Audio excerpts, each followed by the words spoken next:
In today's episode, we're going to learn about models in Rails and do the data modeling for our recipe class. Additionally, we're going to learn how to write some specs and do some TDD.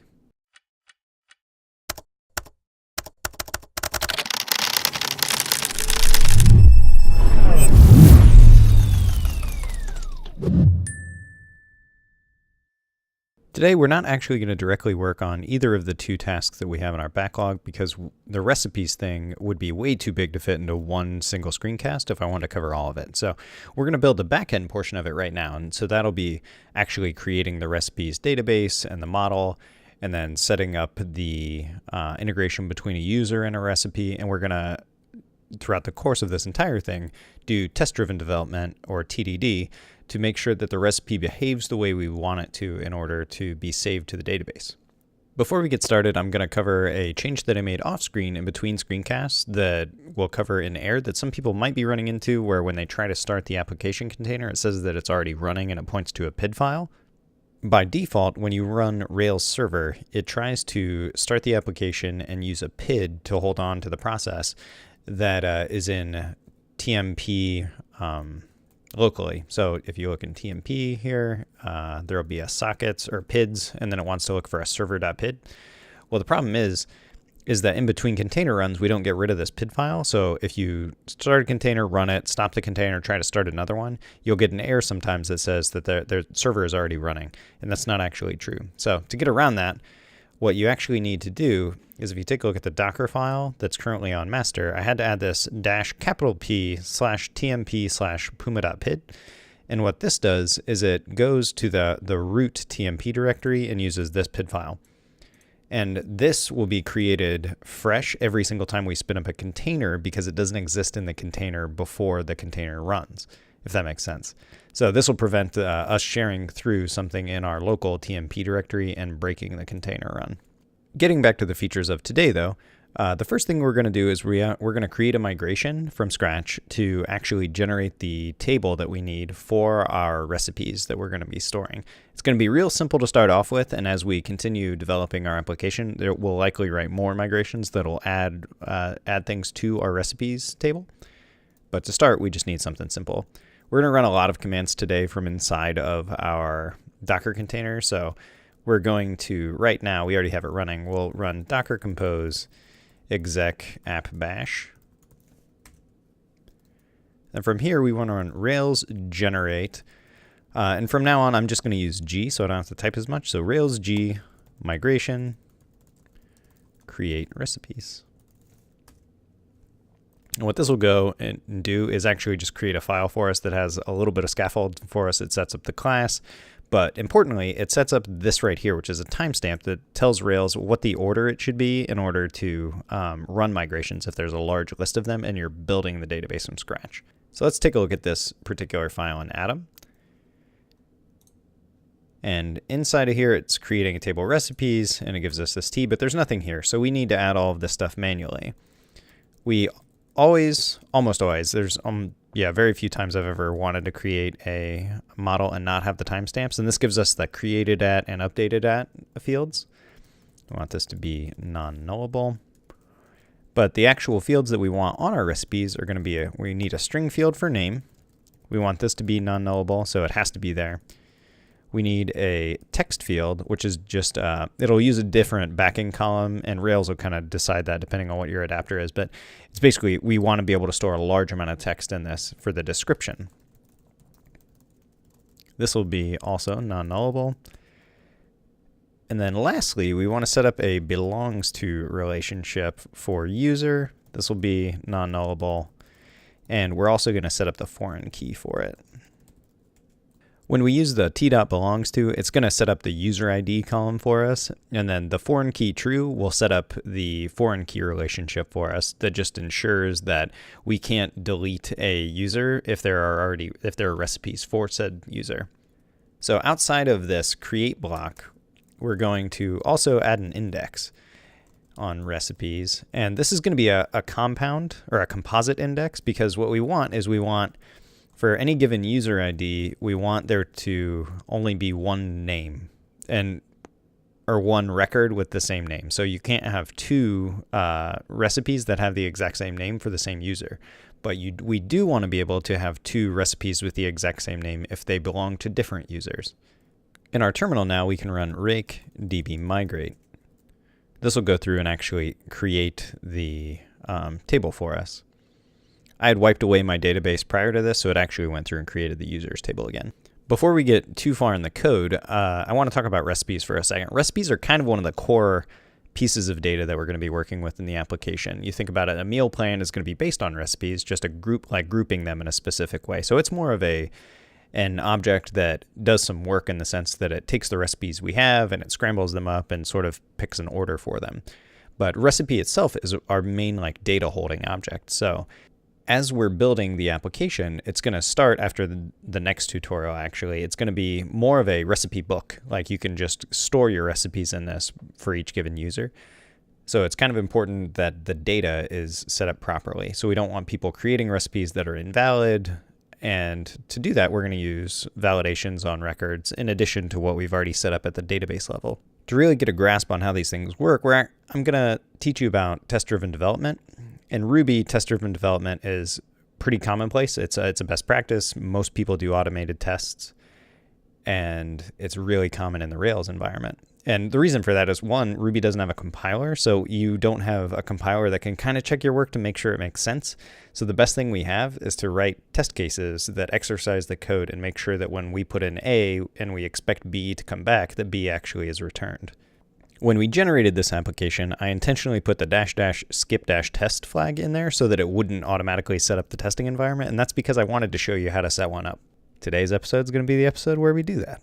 The first thing we're going to do is we're going to come over to our gem file, and in the development and test group, we're going to add a few gems. So we're going to add mini-test Rails, and we're also going to add factory girl Rails. Mini-test is going to be the test library that we're using. We're going to specifically use the spec variation of mini-test. It's just a syntax, really, that makes it look pretty good, in my opinion. And then we're going to run factory girl in order to create fake data for us. So we want to easily in our test be able to create a recipe and not have to worry about it. So we will use factories to do that. As we've seen before, since we want to add a new gem, we're going to need to exit our container here. We're going to stop app. And then we're going to build it. And then we will spin it back up. Okay, that should be the last time we have to kill our container and bounce back in here. So if we docker compose exec app bash again, we can start working from in here. The first thing we're going to do is run the generator for mini-test Rails. All right, but it's going to be mini-test install. That goes and sets up a test helper for us, which is going to be the main file that's our entry point to running our tests. So if we go take a look at that, we do need to make a slight modification to it. So if you go to test helper, most of this looks really good. Difference, we're not going to use fixtures because we're using factories. So we're going to delete this part. And then we know that we are going to be using factory girl, so we're going to just go ahead and include that stuff now. So we need factory girl syntax methods. This is just a module that factory girl provides us that'll let us specifically call build and create from within our tests. Next thing that we're going to do now that we're kind of concerned with the this test part is we're going to go and make a change to our global configuration, and that is going to be in config and then inside of application. There's not a whole lot in here right now. We're going to, for one, we're going to get rid of this test unit thing. We're not using test unit. And then down here, we will add a block to actually configure our generators so that if we do ever by chance use a generator to create a model, it will automatically create a mini test spec for that specific model. So if we do config generators, and this takes a block, and then we do g.test framework, we want to set it to mini test, and we want to say spec of true. And we will end that and save this. We're not going to bother restarting our application now, but next time we restart our app, and actually this will work when we run a generator because it technically runs a Rails application, so we don't need to restart for this. Okay, we'll keep on moving on, setting up the testing stuff. We need to make a few directories, so we are going to make a test, and then we'll create a couple directories in here. So we need a factories directory and a models directory.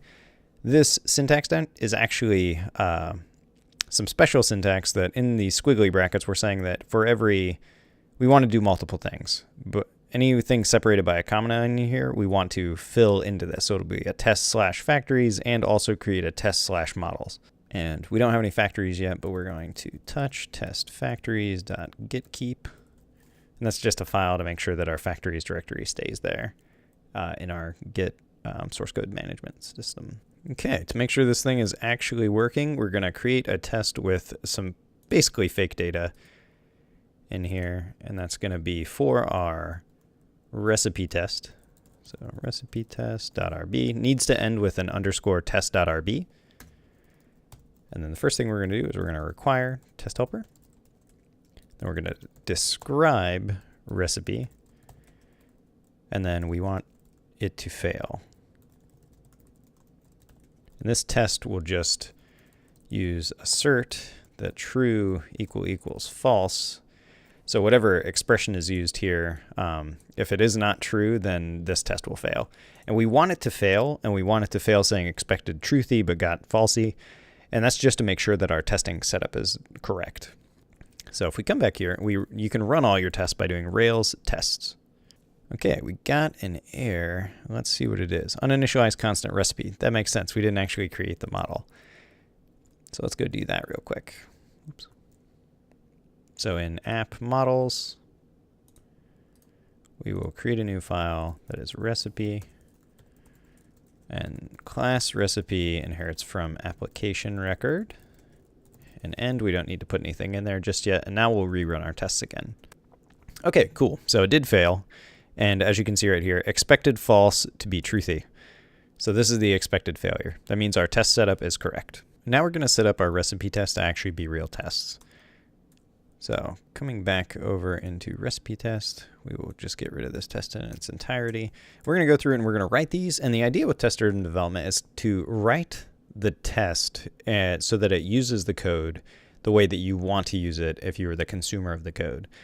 And then just assert that the outcome is correct. Don't try to give too much in terms of, oh, I'm going to implement it in this way. You just want to say, hey, I would like recipe to have a method on it, say ingredients or something, and I want it to give me this output. So we're going to go through and right now just write tests for the validity of a recipe just to make sure that it's valid data. But yeah, when you think about testing, think about it in terms of write the test as though you are using the code in the way that you want it to be used. And then the test can kind of guide you to writing the code behind the scenes that is the implementation. So first thing we're going to do is we're going to add another describe block in here. And this can take a string as well as the class it took up above and just say validity. And this is just a logical grouping of tests. So all of these tests have to do with whether or not a recipe is valid. And it requires a user. I guess here we'll write all the tests that we're going to implement first, and then we can go through and implement it. It requires a description. It requires a name. And then here's where they get a little bit more interesting. It requires a name to be, the name to be unique for the same user. And it does not require the name to be unique for different users. Okay, and this basically covers how we want our thing to work. You should not be able to create a recipe unless it has a user associated to it, a name and a description. And you should not be able to create two recipes with the same name for the same user. But you should be able to create two recipes with the same name if they have different users. So we'll write the implementation for all of these tests, and then we'll start making changes to recipe in order to get them all to go green. But the idea with test-driven development is red, green, refactor. So you should write your tests. They should all fail. You should get them to green however you can. And then you can go through and improve your tests by keeping them green, making changes, running your test, and ensuring that they're still green. That's the refactor portion.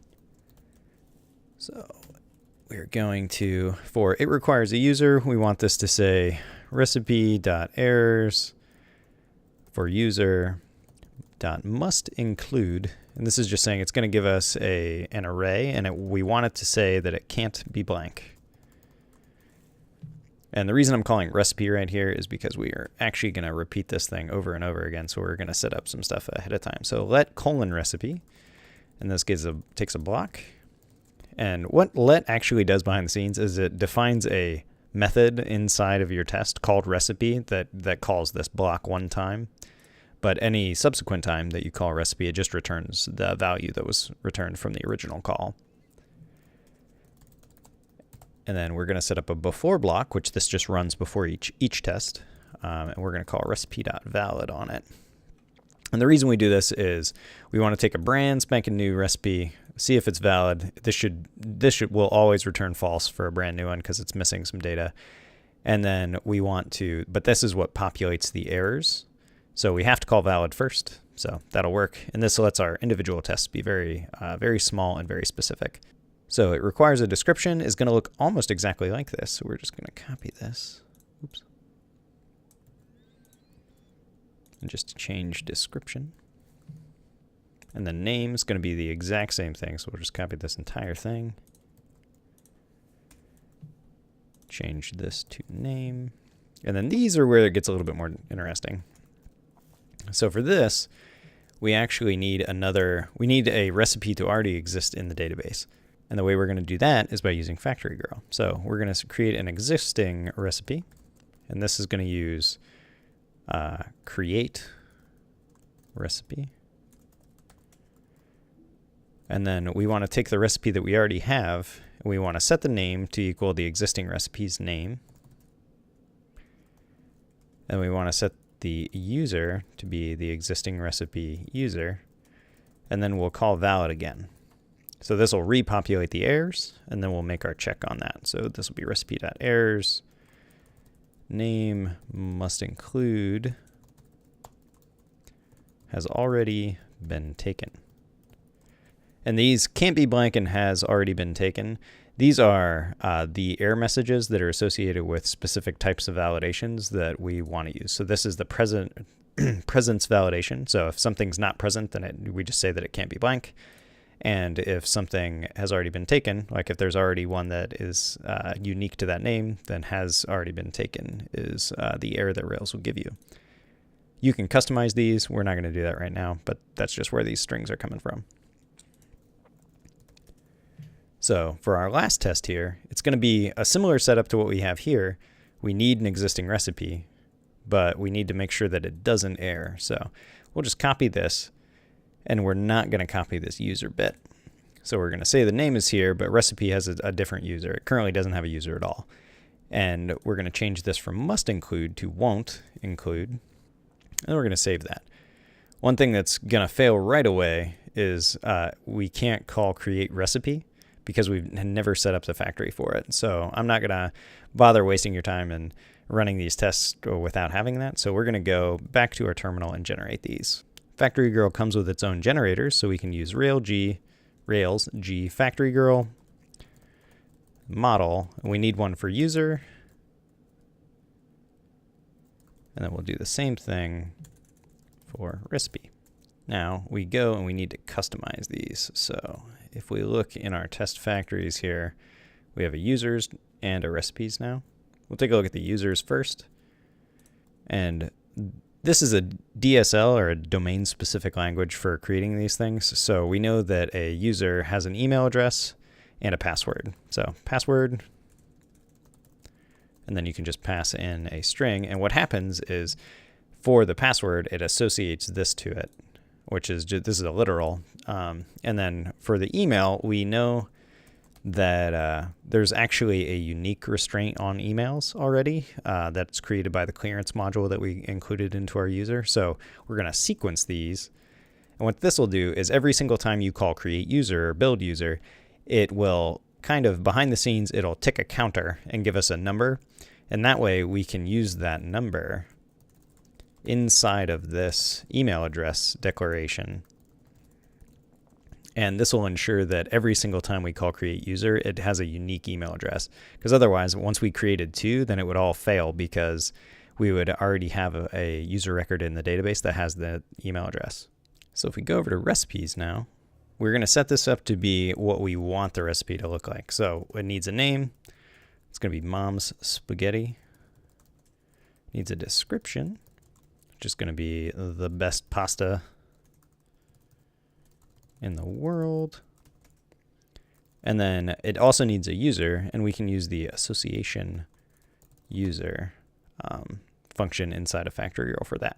So if we take a look back at our recipe tests, we should just be able to run these now. We'll get some errors, and we should get all failures.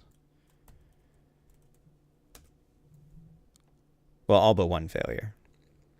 Okay, so looking through here, we have our bunch of can't be blanks, and that's fine. But we do have an undefined method. This is an actual error.